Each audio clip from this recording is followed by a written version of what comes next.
Hello friends, जय जगन्नाथ।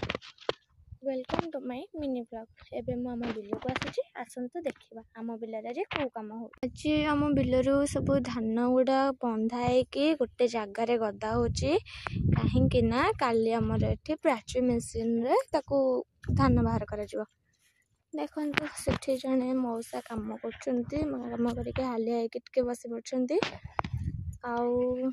गोटे side रे मो नना आउ मो सान भाई दी जन बुहा